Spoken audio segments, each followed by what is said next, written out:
Assalamualaikum warahmatullahi wabarakatuh. Kami dari kelompok 1 akan menampilkan video dari kelompok kami mengenai materi keterampilan menyimak dan menulis pada pembelajaran bahasa Indonesia kelas 1 SD dengan P5. Untuk memenuhi tugas UTS dari matkul bahasa Indonesia dengan dosen pengampu kami yaitu Ibu Eni Nurhayati MPD.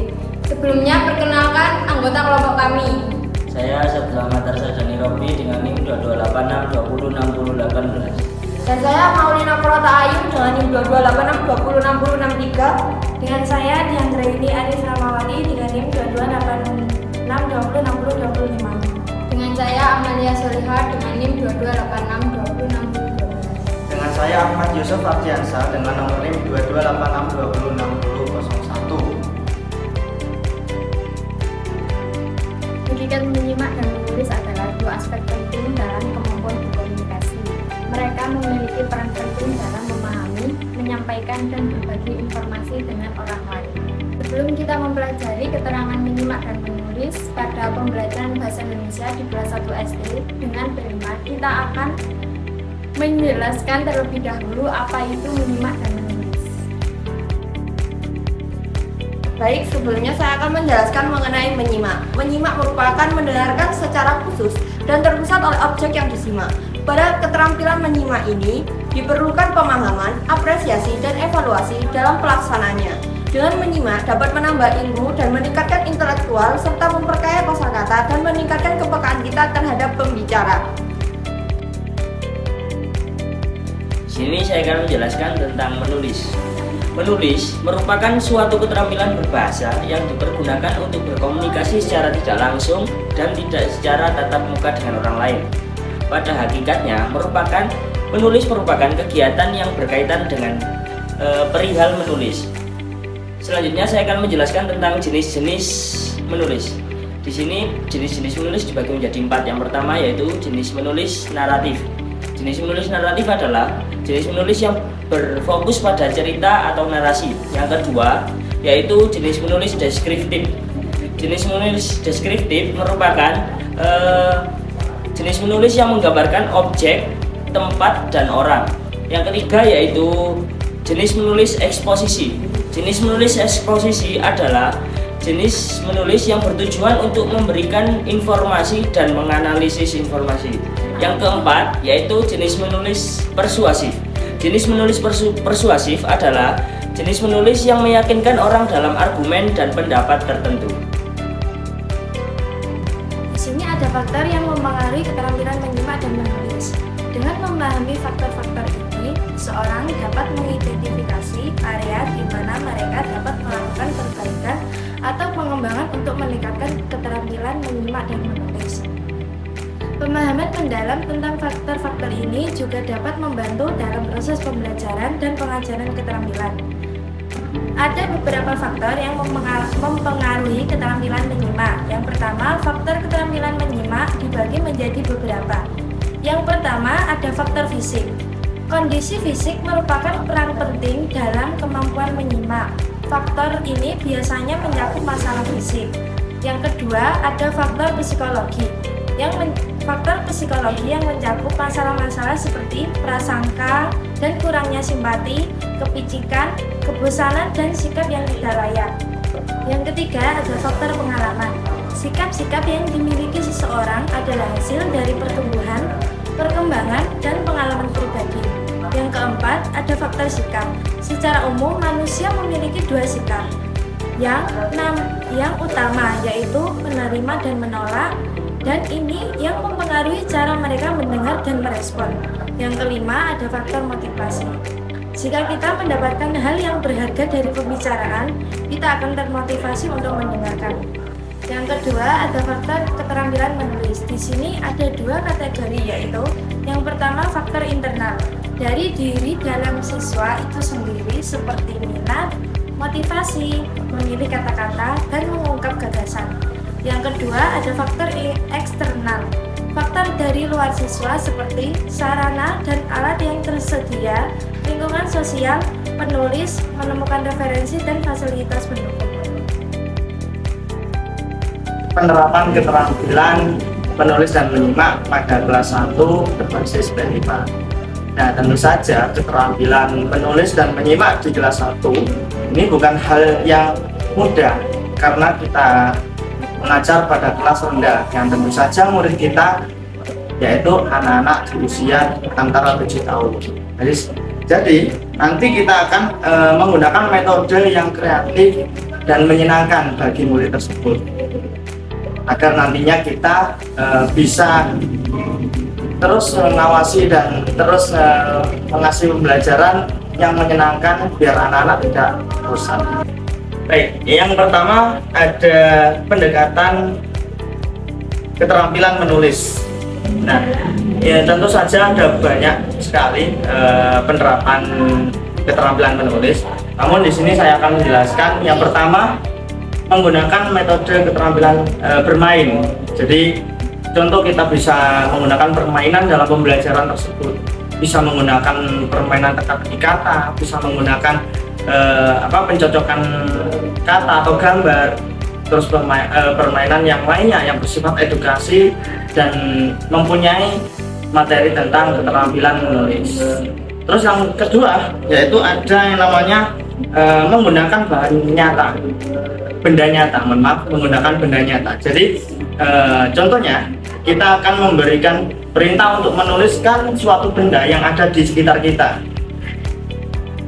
Bertujuan untuk kita juga menarik minat. Jadi anak-anak nggak cuma hanya menulis saja, tapi juga mengerti nama benda yang ada di sekitar kita dan cara menulisnya juga.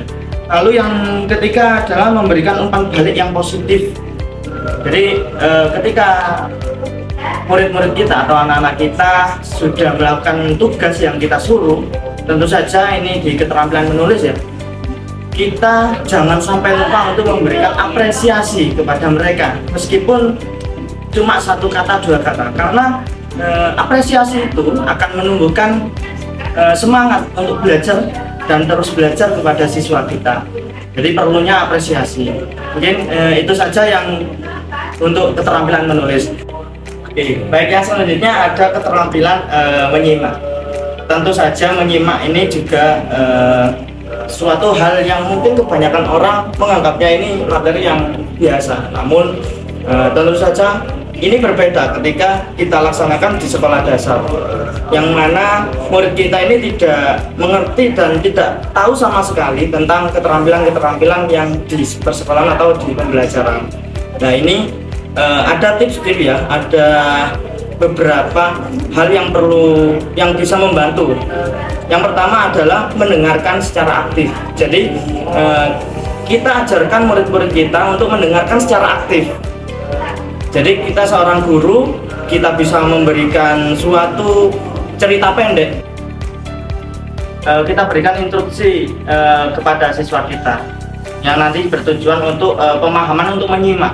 Jadi mereka bukan hanya mendengarkan saja, tapi juga menyimak dan mengartikan apa yang kita perintahkan. Contohnya ketika kita berikan salah satu tugas sekolah atau PR ya, kita berikan PR, biarkan anak-anak kita ini mendengarkan dan menyimak apa yang kita berikan. Jadi nanti bisa ya untuk menambah rasa tanggung jawab mereka juga. Jadi untuk keterampilan menyimak ini sangat banyak sekali juga tujuannya, terus manfaatnya bagi peserta didik. Terus yang kedua yaitu ada mendengarkan cerita. Nah, mendengarkan cerita ini bisa kita berikan seorang guru ya, tentu saja coba berikan suatu cerita. Guru ini sedang bercerita, lalu guru ini memberikan ekspresi yang sangat jelas, terus intonasi suara berkelanjutan, ada yang rendah, ada yang tinggi. Lalu suruh mereka atau siswa kita untuk menilai atau menyimak perihal tentang alur, terus tokoh-tokoh yang dalam cerita yang sudah dijelaskan oleh seorang gurunya tadi. Terus juga pesan-pesan yang terdapat dalam cerita tersebut. Terus yang ketiga yaitu ada permainan mendengarkan. Nah, permainan mendengarkan ini seperti permainan Simon berkata. Nah, ini bertujuan untuk memberikan kecekatan daya ingat juga. Nah, memberikan pemahaman tentang instruksi secara lisan. Jadi bukan hanya sebatas guru menyampaikan PR kepada murid-murid. Itu kan bersifat seperti perintah ya. Bahkan seorang siswa juga tidak senang dengan PR. Nah, kita sebagai guru juga bisa mengganti kata-kata PR itu juga menggunakan permainan seperti Simon berkata. Nah, ini kan bersifat sama dengan memberikan PR. Namun ini permainan ini bersifat menyenangkan. Jadi murid-murid kita ini akan senang kalau kita ajak bermain seperti itu. Baik, mungkin itu saja yang dapat saya berikan. Namun yang harus ditekankan, yang harus digarisbawahi, semua itu terlepas, semua keberhasilan dari cara-cara tersebut terlepas dari suatu lingkungan yang mendukung. Percuma ketika kita tidak mempunyai lingkungan yang mendukung, seperti sarana dan prasarana, terus juga sekeliling kita, apakah mereka juga mendukung kegiatan belajar mengajar kita. Jadi ketika semua itu sudah dilakukan, kita sebagai guru juga harus menyiapkan tempat yang mendukung kepada anak didik kita.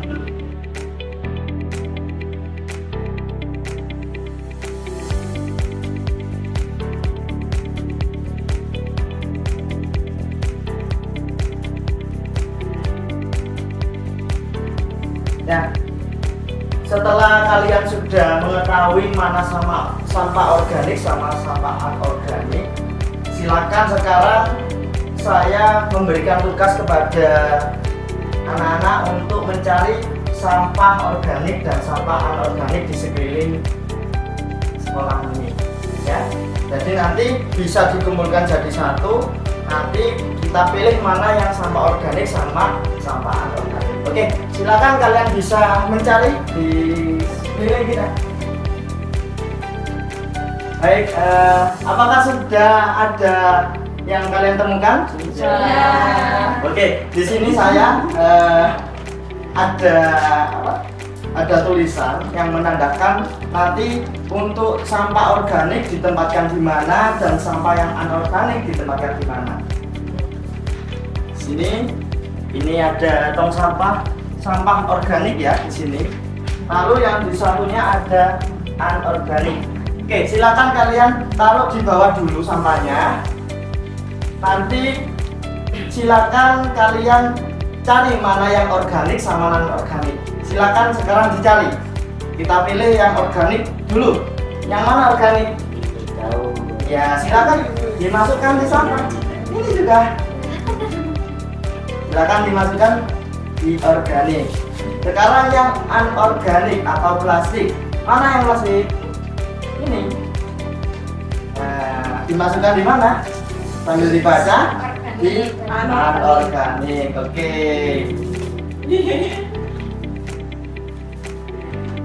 Oke, terima kasih ya karena sudah tahu kalian mana yang organik dan anorganik. Sekarang kita kembali duduk lagi.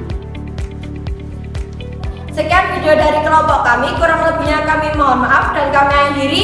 Wassalamualaikum warahmatullahi wabarakatuh.